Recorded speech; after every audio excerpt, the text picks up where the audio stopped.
only with the right. Kate, Jim, and I just wanted to see the sharks. Chicago's Shedd Aquarium had recently opened an exhibit that everyone and their mothers had already been to twice.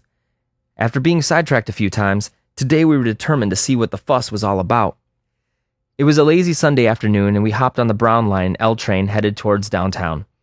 After scanning over the train maps, we couldn't quite figure out what stop we had to deboard and transfer at. I think we should transfer at the Orange Line at the Quincy stop, I say, reminiscent of the annoying tourists that clogged my early morning commute. As the train pulls up to the Quincy stop and the doors open, I look out and see a single man waiting to board. The man standing on the platform was probably in his mid-40s, about 250 pounds, salt and pepper hair, and about 5'10".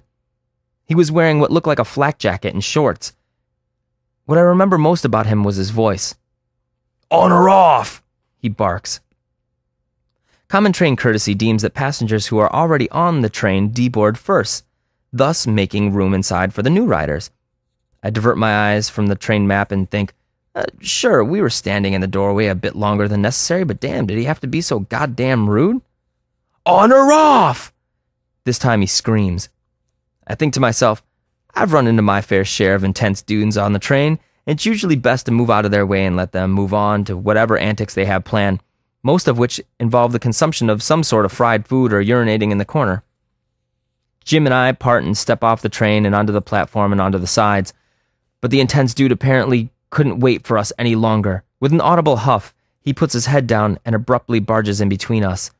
Accustomed to rude commuters, I quickly step aside, but Kate isn't as familiar with the insaniacs. Looking around, Kate makes her attempt to step out of the way when, out of the corner of my eye, I see the man shove his way and practically body check her into the partition. At that instant, I feel a fire behind my eyes. Not the nervous loss of breath, heart thumping in your chest feeling that overtakes your body moments before an exchange, but a distinct heat that begins at the base of your neck and moves to your face where it finally burns its way into your eyes. My eyes blurred with a rage that I have never known, far more powerful than any playground or high school fight that I've ever been involved in, a rage that instantaneously came over my limbs and set them in motion as if by intuition. I turn, and with one foot on the train platform, pushed off with a lunge and put the other foot as hard as I physically could into the base of this man's back. I kicked him with a, "This is for every time I've let someone slide," and with a, "This is for every person who has ever taken advantage of me." And most importantly, I kick him with a, "This is for my princess that you thought you could so carelessly shove aside." I kick him so hard that he fell into the train up against the opposing train doors. It felt slow, yet coordinated. It felt justified. He went down on one knee, and with both hands on the ground, he turned back and glared at me with a "I'm gonna kill you" look. I lunged at him, cocked my right fist as far back as it would go, and punched him in the left side of his face as hard as I could. His face contorted as he attempted to turn away from the blows. I threw another fist, this time landing square in the nose. His mouth opened and his eyes squeezed tight as he turned away his face in agony. My eyes felt as if a halo of clouds encircled them, as if blinders prevented me from focusing on anything but his face. All his efforts to avert my fists were dashed the moment I got a hold of his collar. The words "strike first, strike hard, and don't let up" reverberated in my head, and that's precisely what I did. My left hand held onto the collar of his shirt as if my life depended on it. Each time he made an attempt to dodge, I pulled him back in. Every hit was perfect and exact, not missing once. I saw the blood come from his face, and I punched more. I saw him begin to slump into the corner, and I punched more. I saw him hold up his hand for me to stop, and I punched more. I only used my right hand because it's what I hit the hardest with, and I punched that man until there wasn't an ounce of fight left in him. I backed away. I turned and looked out the train door, and it was then it occurred to me that the train was stopped and the doors were not closing. Not a good sign. Standing outside the open door was a semicircle of about 30 commuters watching the violence. Among them, a stunned Jim and Kate. Neither of them had seen this kind of behavior from me.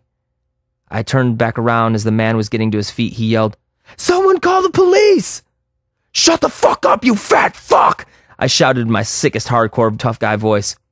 "You fucking shoved my girlfriend!" I didn't do anything, he yells back at me.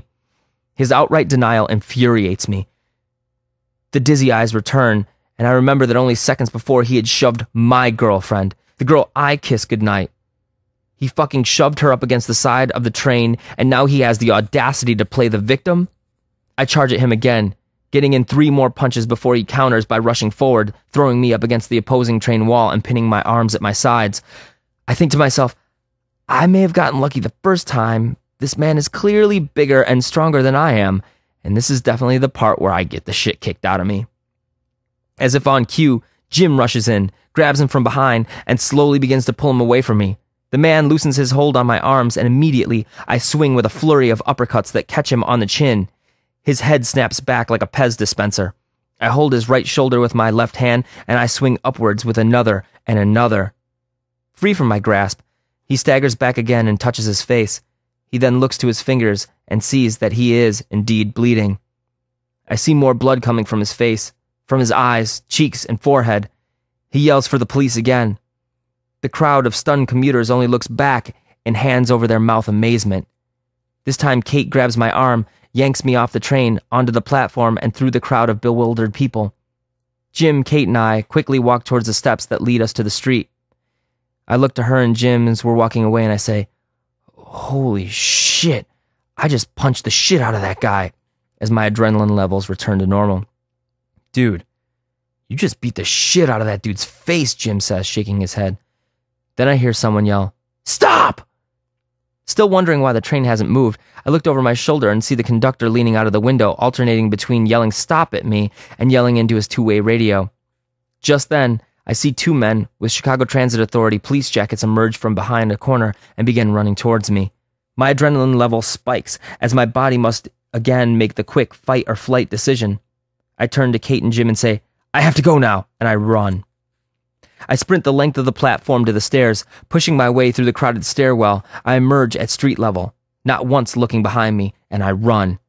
I tear through downtown Chicago like I'm in a movie police chase, between parked cars and afternoon traffic, horns honking and people yelling, "Get the fuck out of the street!"